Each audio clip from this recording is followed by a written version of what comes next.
자, 한 주간 동안 잘 지내셨습니까? 우리 옆 사람, 앞 사람, 뒷 사람 쳐다보면 인사합시다. 잘 오셨습니다. 환영합니다. 축복합니다. 다들 잘 오셨습니다.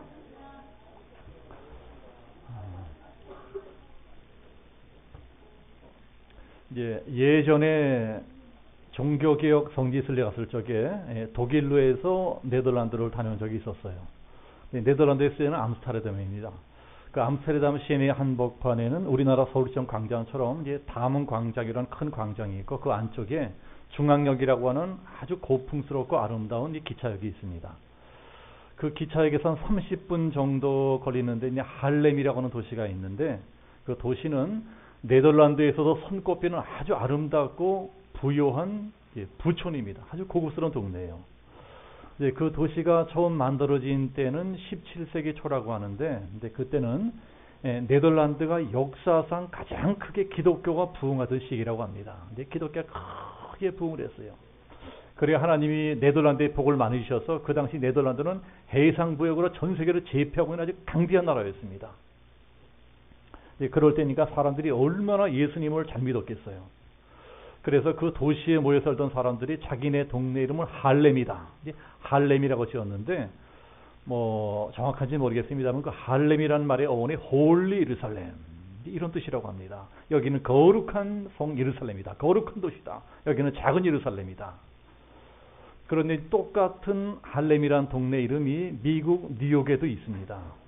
뉴욕에 제 큰 처남이 살고 있기 때문에 이제 뉴욕 갔을 적에 할렘도 한번 가보자 해서 할렘도 가봤었어요. 뉴욕에 있는 할렘은 네덜란드에 있는 할렘과는 완전히 반대, 완전히 딴판이었습니다. 네덜란드에 있는 할렘이 아주 예수님을 잘 믿는 고급스러운 부촌이라고 한다면 미국 뉴욕에 있는 할렘이라는 동네는 그야말로 맨 흑인들만 모여 사는 빈민굴이고 거지들, 마약 중독자, 갱들 이런 사람 우글우글거리는 무시무시한 우범지대입니다. 그러면 어떻게 이렇게 똑같은 동네 이름이 네덜란드에도 있고 미국 뉴욕에 듣게 된 것일까요? 17세기 초에 네덜란드 사람들이 당시 신대륙 미국으로 이민 가서 자기들 나라에 있는 것과 똑같은 할렘이라고 하는 동네를 만들었습니다. 이제부터 이 동네 여기는 홀리 예루살렘이다. 우리들은 이곳을 네덜란드에 있는 할렘처럼 하나님이 기뻐하시는 거룩한 마을로 만들겠다. 그래서 할렘이란 동네가 만들어졌어요. 그리고 하나님께서 그 동네를 축복하셔서 미국 뉴욕에 있는 할렘이란 동네도 아주 부유하고 품격 있고 고급스러운 살기 좋은 동네가 되었습니다. 그런데 20세기 초에 접어들면서 변화가 생겼어요. 그 가까운 데 지하철역이 들어오면서 점점 동네가 달라지기 시작합니다. 미국에서는요, 이제 지하철역이라든가 이 버스 정류장 같은 대중교통 노선이 들어오면 그때부터 땅값, 집값이 정신없이 떨어집니다. 그게 우리나라하고 정반대예요. 자, 우리들은 이 지하철이 들어오면 뭐 집값도 오르고 땅값도 오르고 이렇게 되잖아요. 그래서 우리 양주도 어서 빨리 전철역이 들어오는 것이 아주 오래된 우리 양주의 수건입니다. 그걸 알기 때문에 선거철만 되면 국회의원 후보자들이 양주 땅에 전철을 유치하겠다 이 되지도 않은 공약을 걸고 큰 소리 치고 그러지만 아직 들어오지 않고 있어요. 그러나 미국은 반대입니다. 미국에서는 만약에 자기 동네에 지하철역이라든가 버스 정거장이 들어온다면 주민들이 머리띠 들고 막 데모하고 절대로 못 들어오게 합니다. 왜 그렇게 하느냐? 그런 대중교통을 이용하는 사람들은 주로 가난한 흑인들이에요. 자, 그런 흑인들이 대중교통을 이용하기 때문에 지하철역이라든가 버스 정거장이 있는 데는 거기가 어디는 가난한 흑인들이 모여서 살게 됩니다. 그러니까 지하철역, 버스 정거장 그 근처는 흑인들이 우글우글 살게 돼요. 그러니까 할렘도 마찬가지였습니다. 지하철역이 들어오기 전까지는 그렇게 살기 좋고 고급스러운 동네였었는데 지하철이 들어오니까 점점 흑인들이 몰려오기 시작합니다. 그러면서 자꾸 동네가 시끄러워지고 어지러워지고 범죄가 늘어나고 교육 환경이 나빠져요. 그래서 어쩔 수 없이 이제 그 동네에 살던 백인들이 자기 살던 집을 버리고 흑인들이 없는 다른 동네로 살기 시작했습니다. 그러면서 그 좋은 집이 내내도 팔리지 않고 이러니까는 그 집을 그냥 비워둔 채로 나가버렸는데 그 빈집, 그러나 그 좋은 집을 그 주인 없는 빈집을 흑인들이 마음대로 들어 살기 시작했습니다. 그러면서 그 좋은 집을 아무렇게나 더럽게 쓰고 건물에 막 낙설하고 길거리에서 쓰레기를 버리고 골목에서 마약을 하고 이러면서 그 살기 좋던 고급스러운 동네가 이제는 완전히 불량배들, 거지들, 창녀들만이 우글우글거리는 미국에서 제일 비참한 빈민굴이 되어버렸습니다. 우리가 오늘 읽은 말씀도 그런 말씀이에요. 우리 마음의 집에 예수님이 주인으로 들어오시면 네덜란드에 있는 할렘처럼 홀리 예루살렘, 거룩한 집이 되는 것이고, 만약에 우리들의 마음속에서 예수님이 떠나고 귀신들이 들어 살게 되면은 미국 뉴욕에 있는 할렘처럼 더러운 빈민굴이 되고 깡패 소굴이 되고 창녀촌까지 된다는 거예요. 그러면 미국 뉴욕에 있는 할렘처럼 우리 인생을 그렇게 빈민굴같이 깡패 소굴같이 창녀촌같이 비참하게 만들어 놓는 게 누구냐? 오늘 성경은 정확하게 그게 바로 귀신이다 이렇게 말씀하고 있어요. 오늘 성경은 귀신이 주인공입니다. 43절 보세요. 더러운 귀신이 사람에게서 나갔을 때, 45절도 이에 가서 저보다 더 악한 귀신 7을 데리고 들어가서 거하니, 오늘 말씀은 맨 귀신 천지입니다. 어떤 분은 이제 교회를 다니시면서도 귀신의 존재를 믿지 않는 분들이 있습니다. 세상에 첨단 광우병의 세상에 무슨 놈의 귀신 타령이냐, 귀신이 어디 있냐? 죄송하지만 그런 분은 아직 영적으로는 어린아이입니다. 무지하신 분이에요. 우리가 하나님이 계신 걸 믿는다면 악한 귀신이 있다는 것도 믿어야 됩니다. 성경은 수도 없이 귀신에 대해서 말씀하고 있는 책이에요. 또 예수님이 일으키신 기적 중에 상당수가 축기 사역, 그러니까 귀신을 내쫓는 사역이었습니다. 그러면 귀신이란 놈의 정체는 무엇이냐? 귀신은요, 사탄 마귀의 졸개들입니다. 사탄과 마귀는 같은 말인데, 그럼 이제 사탄의 정체는 무엇일까요? 원래 사탄이라고 하는 루시퍼, 즉 계명성이란 이름을 가지고 있는 천사장이었습니다. 하늘나라 저 천상의 세계에도 우리 사회에서 조직이라는 게 있어요. 이런 게 참 우리들로서는 이해하기 힘든 영적인 세계에서 일어난 일들인데, 성경을 보면 하늘나라에는 무수히 많은 별처럼 많은 천사들이 나옵니다. 그리고 그 모든 천사들을 대표하는 세 천사, 하나는 루시퍼, 또 하나는 가브리엘, 또 하나는 미가엘. 이 세 천사가 하늘의 모든 천사들을 지휘하는 천사들의 대장인데, 그 중에 루시퍼라고 하는 천사장이 교만해져서 하나님께 반역을 하려고 합니다. 그래 3분의 1이나 되는 많은 천사들을 꿰어가지고 반란을 일으키려고 하다가 하나님의 저주를 받아서 천상의 세계에서 쫓겨났습니다. 그렇게 천상의 세계는 하늘에서 이 땅으로 내리꽂히면서 추락하면서 루시퍼는 저주받은 아주 악한 사탄이 되어버렸고, 그러한 사탄을 따르던 천사들도 모두가 더럽고 흉측한 귀신들이 되어버렸습니다. 자, 이런 게 하늘나라의 역사예요. 자, 이런 하늘나라의 역사가 구약성경 이사야서 14장에 잘 나와 있습니다. 너 아침의 아들 계명성이여, 이게 루시퍼거든요. 어찌 그리 하늘에서 떨어졌으며 너 열구럽은 자여, 어찌 그리 땅에 찍혔는고, 네가 내 마음에 이르기를 내가 하늘에 올라 하나님의 뭇별 위에 내 자리를 높이리라. 내가 북극 지폐의 산 위에 앉으리라. 가장 높은 구름 위에 올라가 지극히 높으신 자와 같아지리라 하는도다. 그러나 이제 내가 스올 곧 구덩이 맨 밑에 떨어짐을 당하리로다. 이렇게 해서 이 땅으로 쫓겨내려온 사탄 마귀와 귀신들은 지금도 원한을 품고 우리가 인정하든 안 하든 지금도 우리 곁에서 맹렬하게 일하고 있습니다. 그런데도 사람들은 귀신이 자기 곁에 있다는 것을 잘 몰라요. 귀신이라는 놈은 우리 곁을 뱅뱅 맴돌고 있다가 틈만 나면 달라붙으려고 합니다. 사도행전 8장을 보면은 많은 사람에게 붙어있던 더러운 귀신들이 크게 소리지르며 떨어져 나가더라, 이런 말씀이 있어요. 많은 사람에게 붙어있던 더러운 귀신들이 빌립이라는 집사가 복음을 전하니까 떨어져 나갔다는 거예요. 이게 무슨 말씀이냐? 귀신들이 실제로 사람에게 달라붙어 있다는 것입니다. 우리들이 보이지 않아서 그렇죠.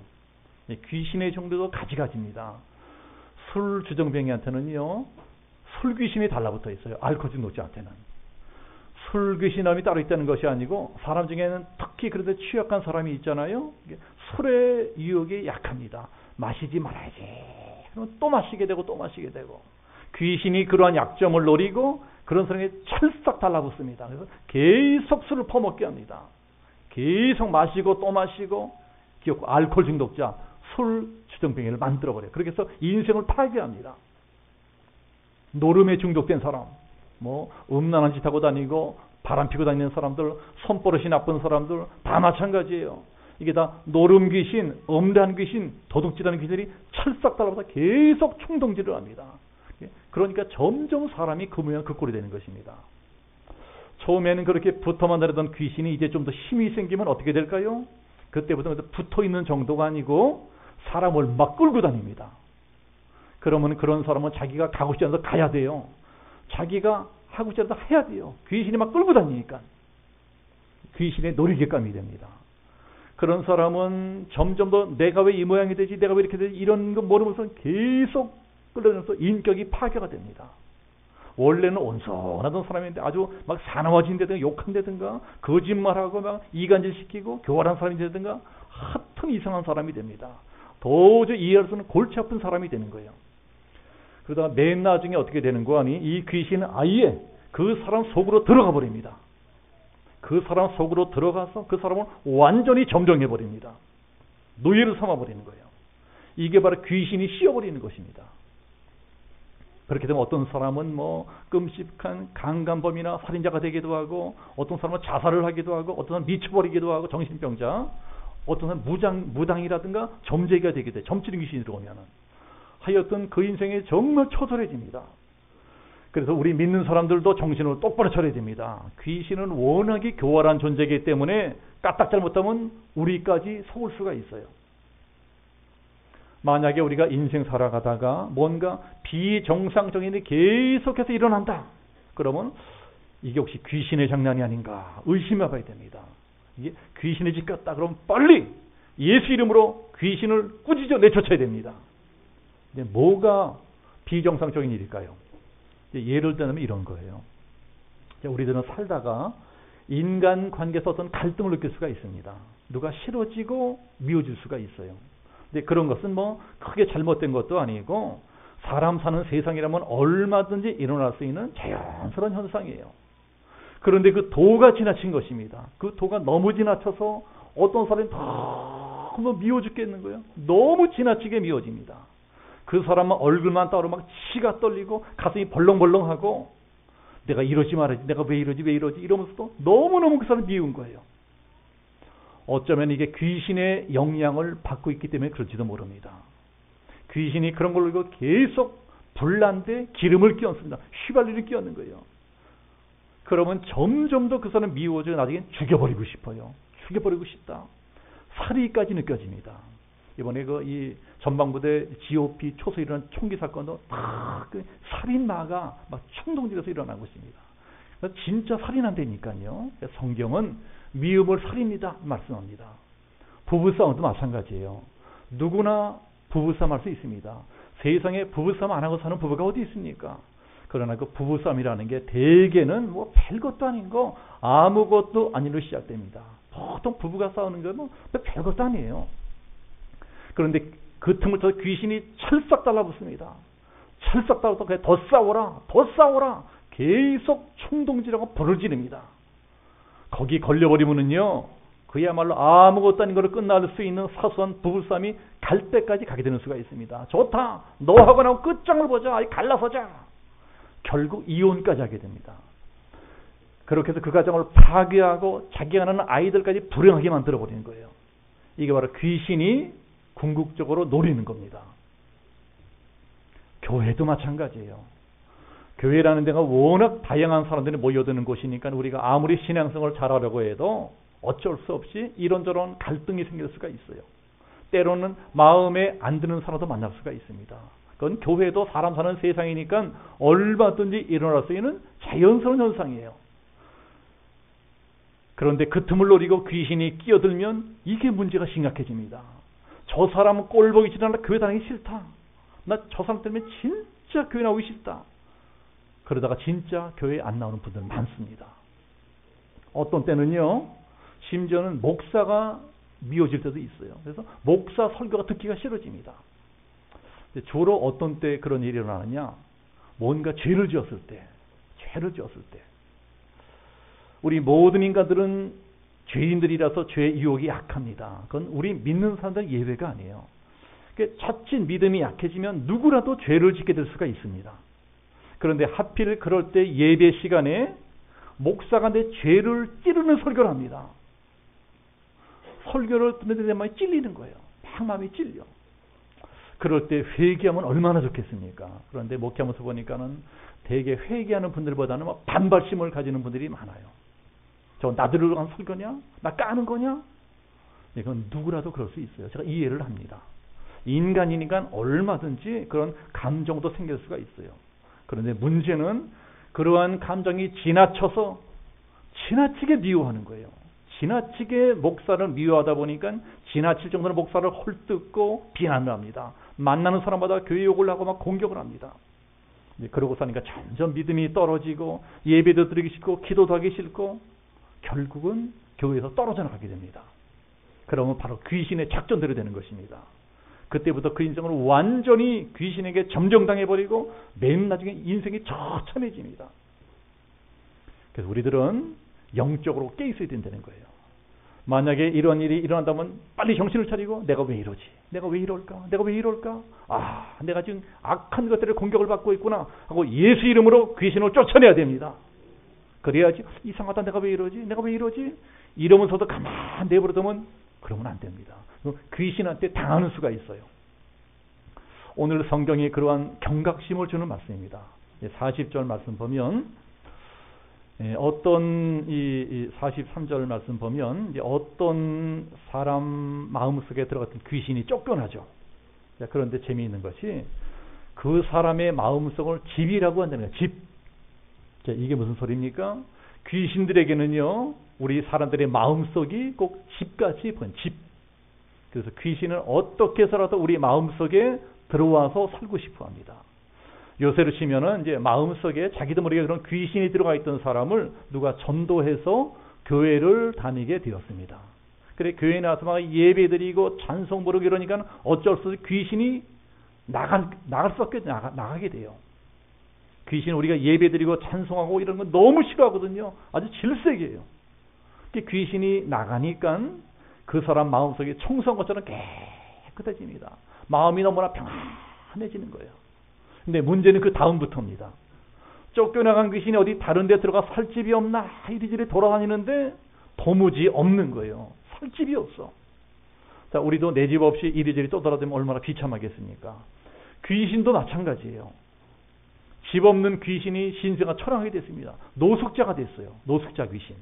그래 새로 살 집을 구하다 못해가지고 떠나온 옛집을 그리워하게 됩니다.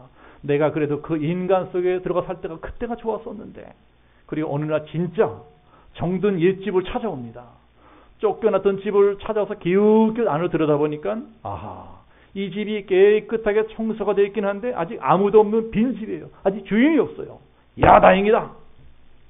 그러면 도로 들어가 살자 하고 보니 집안이 너무 깨끗하게 청소가 되어 있어요. 집이 너무 깨끗해.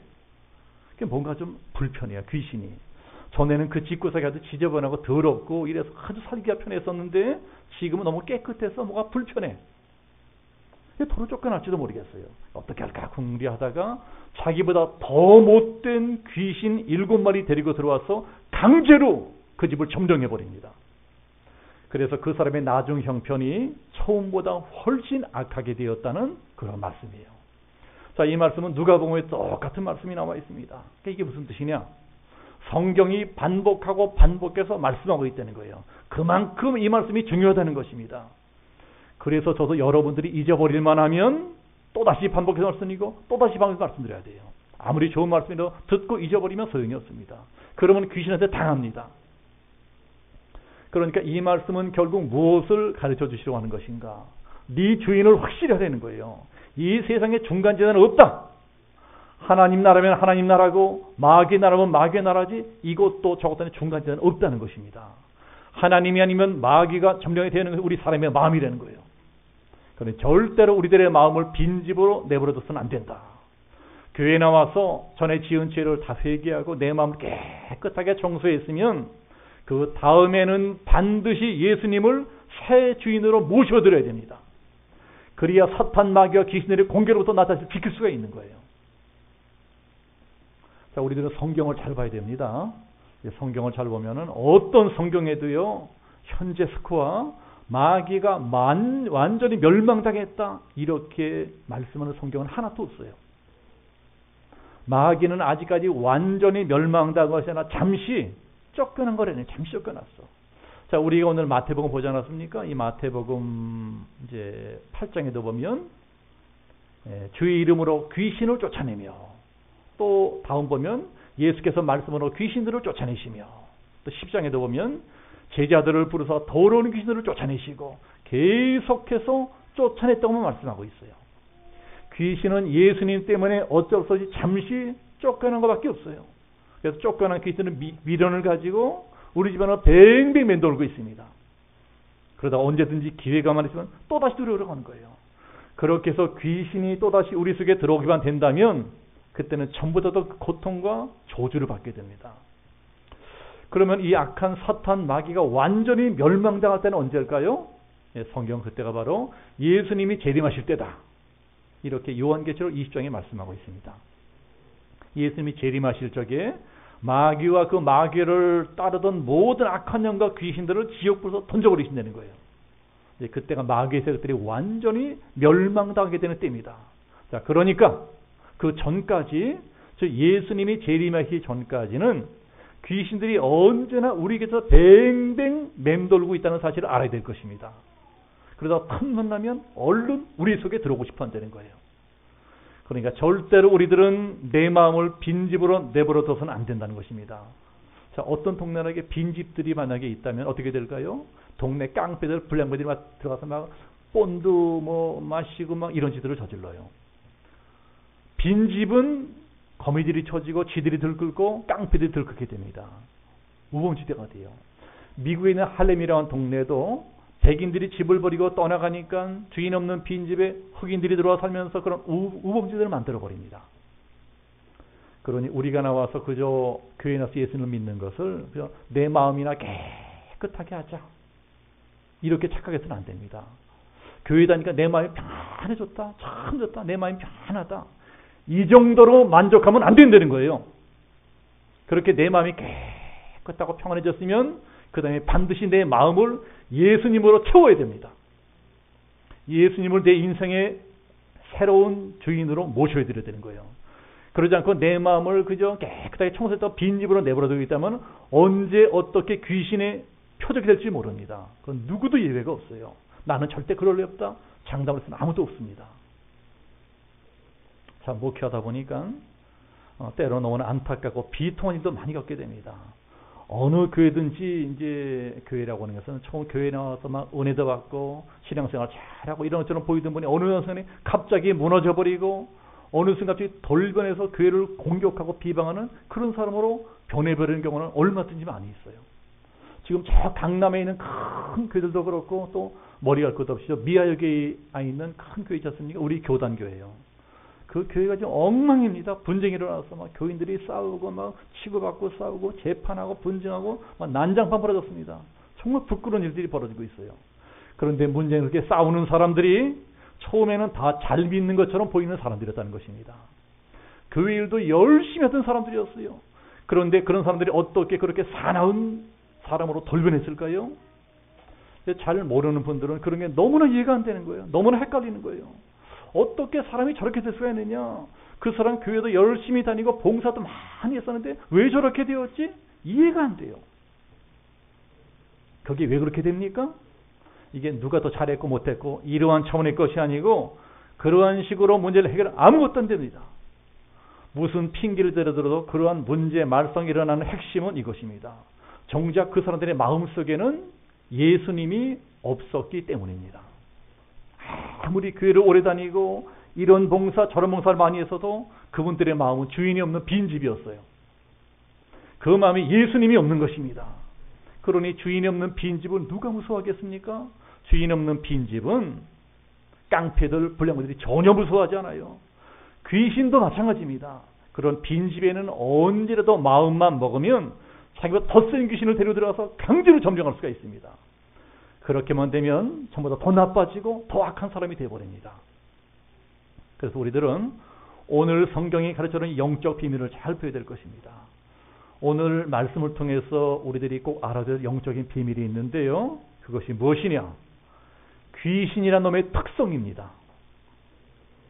지피지기면 백전백승이라.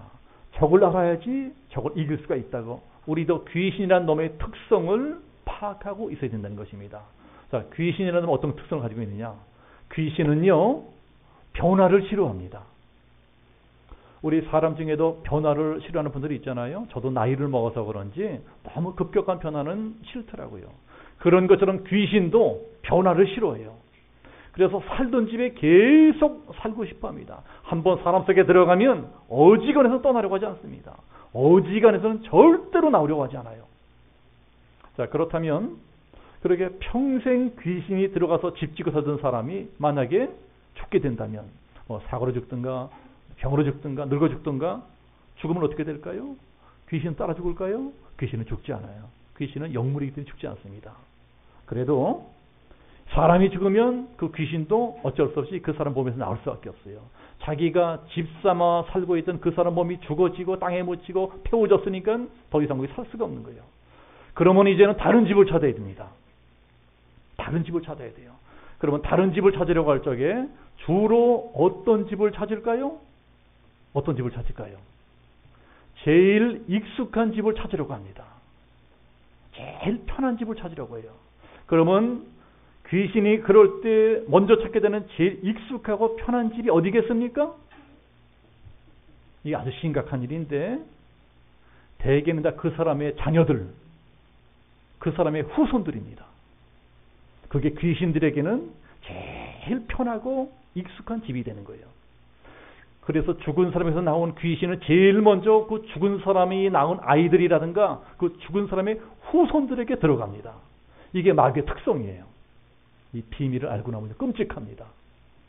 우리 인생의 비극이 그렇게 계속 대물림되는 겁니다. 이러한 비밀을 잘못 알고 있는 사람들이 귀신은 불신자들의 사후형이다, 이런 이상한 말들에서 2단되고 3단되고 난리가 나는데 성경적으로 틀린 말입니다. 귀신이 죽은 사람들과 가까운 사람들 속으로 들어가는 것은 귀신이 가진 특성 때문이지 죽은 사람의 영혼과는 아무 상관이 없습니다. 예수 믿고 죽은 사람의 영혼은 천국 가는 것이고 안 믿고 죽은 사람은 지옥 가는 것이 이런 것이 죽은 사람의 영혼이 지 멋대로 구천을 떠들다가 여기 들어가 저기 이런 건 없어요. 성경에. 네, 그렇게 하는 것은 타락한 천사들의 영인 귀신들이라는 짓입니다. 이제 그런데 만약에 귀신이 들어가 평생 살다가 죽은 사람의 자녀라든가 후손들이 만약에 다행스럽게 예수님을 잘 믿고 있다면 어떻게 될까요? 예수님을 잘 믿고 있는 사람의 마음속에는 제 아무리 악한 귀신이라도 들어갈 수가 없어요. 못 들어갑니다. 그러니까 그때는 어쩔 수 없이 처음 찍었던 사람을 포기하고 대타로 또 주변에 또 다른 가까운 사람을 찾아요. 그때 대타가 되는 사람이 주로 누군가 하니 죽은 사람과 가장 가까이 지내던 사람인 경우가 많다는 거예요. 그런 사람이 그런 사람이 귀신이 들어가 살기에는 제일 익숙하고 편한 집입니다. 죽은 사람하고 가까이 지내던 술 친구들에게 들어가기도 하고 같이 나쁜 짓하고 돌아다니던 친척에게 들어가기도 하고 어쨌든 죽은 사람과 제일 비싼 사람을 찾아 얼른 칸으로 들어갑니다. 그래서 새로 들어간 그 사람 인생을 통해서 죽은 사람이 하는 거 똑같이 계속하는 것입니다. 여기서 바로 가족력이라는 것이 나와요. 가족력. 여러분, 가족력이라는 게 있잖아요. 가족력이라는 게 있어요. 그런 거 병원에 가면은 의사들이 잘 물어봅니다. 내가 병이 걸려서 병원에 가면 진료하다가 가족 중에 어머니나 아버지 중에 누가 이런 병에 걸린 분이 있습니까? 물어보잖아요. 제일 흔한 가족력이 병이에요. 병, 질병. 어떤 집은 동일한 병이 계속 대대로 유전이 됩니다. 아버지가 앓던 병을 아들도 앓게 돼요. 어머니가 앓던 병을 딸도 똑같이 앓게 됩니다. 어떤 집은 장수하지 못하고 단명하는 집안이 있습니다. 대대로 일찍 죽는 거예요. 어떤 집안은 알코올 중독이 유전이 됩니다. 아버지가 지긋지긋한 술주정병에 나는 절대 술 안 마시겠다 다짐했는데 어떻게 살다 보니 나도 똑같이 주정병이 되어버렸어. 나도 모르게 그렇게 싫어하던 아버지하고 똑같이 살고 있는 것입니다. 어떤 집은 대대로 폭력적인 집안이 있습니다. 어떤 집안은 노름하는 습관이 유전되는 습관이 있어요. 어떤 집은 대대로 가난한 집안이 있습니다. 어떤 집은 계속 이혼하는 집안이 있어요. 어떤 집은 계속 정신병자가 나옵니다. 이런 걸 바로 가족력이라고 하는 거예요. 나는 절대로 그렇게 안 살겠다. 애들이 발버둥치는데도 자기도 모르게 어머니 아버지하고 똑같이 살게 되는 거예요. 이렇게 집집마다 조상 대대로 내려온 어떤 공통적인 특징이 있어요. 잘 모르는 사람들은 이런 걸 팔자다 이런데 팔자가 아니에요. 귀신이 그렇게 하는 겁니다. 귀신이 대를 이어서 우리 가문에 철썩 달라붙어 저주를 퍼붓기 때문에 그렇게 되는 거예요. 그래서 우리가 예수님을 믿고 예수님의 이름으로 귀신을 완전히 쫓아내기 전까지는 결코 그 저주의 굴레에서 벗어날 수가 없습니다. 마가복음 5장에 보면은 군대 귀신 들린 사람 이야기가 나옵니다. 마가복음에는 한 사람으로 나오는데 마태복음에는 두 사람으로 나와요. 그런데 그 두 사람이 사실은 형제지간이다 이렇게 해석하는 신학자도 있습니다. 만약에 그렇다면 이게 무슨 말입니까? 그 귀신이 그 집안 전체를 공격해서 형제들을 쑥대밭 만들었다는 거예요. 자식이 하나가 그렇게 된 것도 끔찍한 일인데 형제가 몽땅 그 병이 됐다면 이 얼마나 저주입니까? 얼마나 비참한 일이에요. 그러니 그 집안은 아마 아버지 때 할아버지 때부터 계속 그렇게 귀신 들린 사람이 많은 집안일지 몰라요. 그런 사람을 찾아가서 예수님이 물어보십니다. 이에 물으시는 네 이름이 무엇이냐? 그러니까 그 사람이 뭐라고 대답하죠? 내 이름은 군대입니다. 군대는 숫자가 많잖아요. 그 사람 속에 들어가 있던 귀신이 군대처럼 우글우글.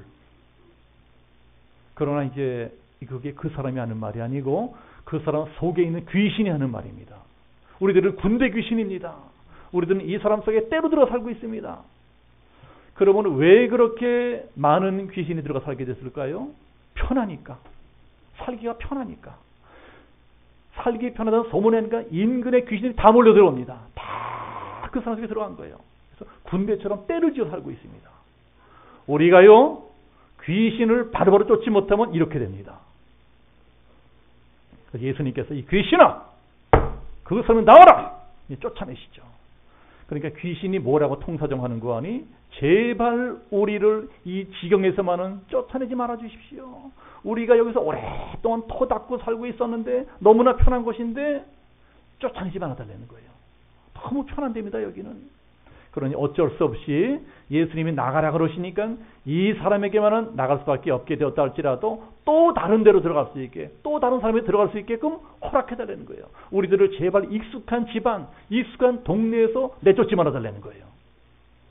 귀신은 이렇게 자기가 살 때는 절대 떠나고 싶지 않아요.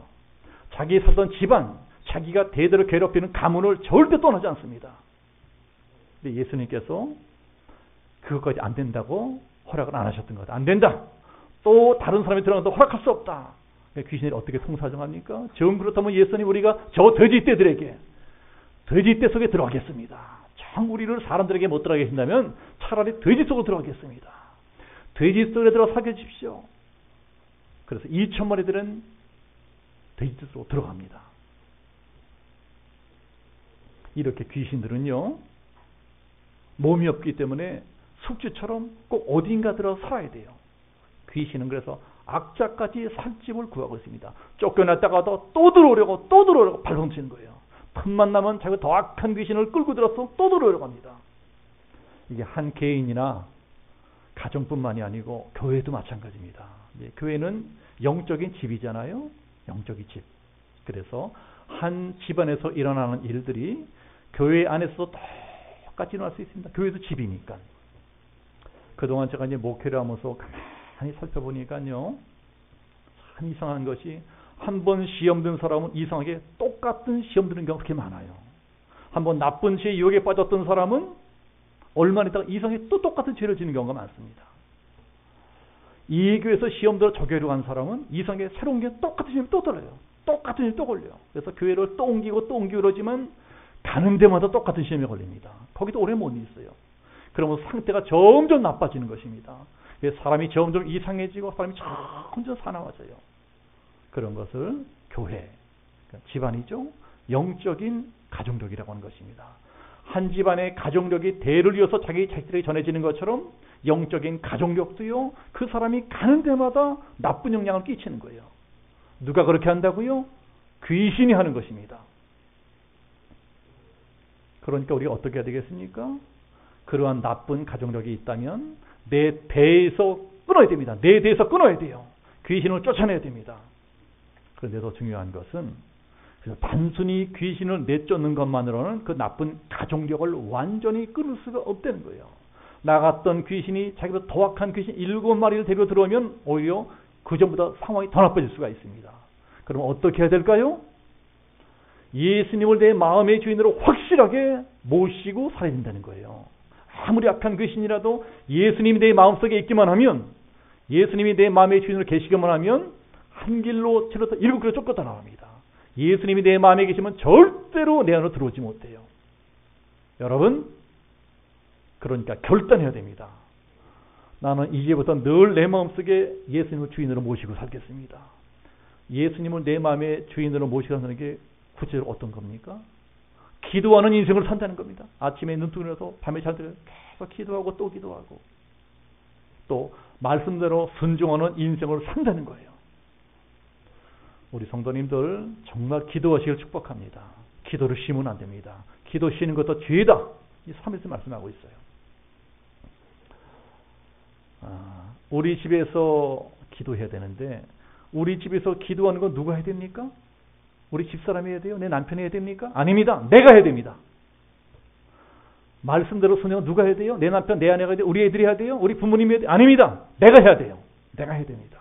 나쁜 습관 누가 끊어야 돼요? 내가 끊어야 돼요. 내가 결단하고 내가 끊는 것입니다. 그래야지 내 대에서 나쁜 가족력을 완전히 치료할 수 있어요. 나쁜 신앙 습관 고칠 수 있고 잘못된 영적 가족력 고칠 수 있습니다. 이렇게 나 한 사람이 바로 설기로 결단하고 실천한다면 반드시 내 인생은 바꿔집니다. 운명이 바꿔지는 거예요. 나만 바꿔지는 것이 아니라 우리 온 집안이 바꿔집니다.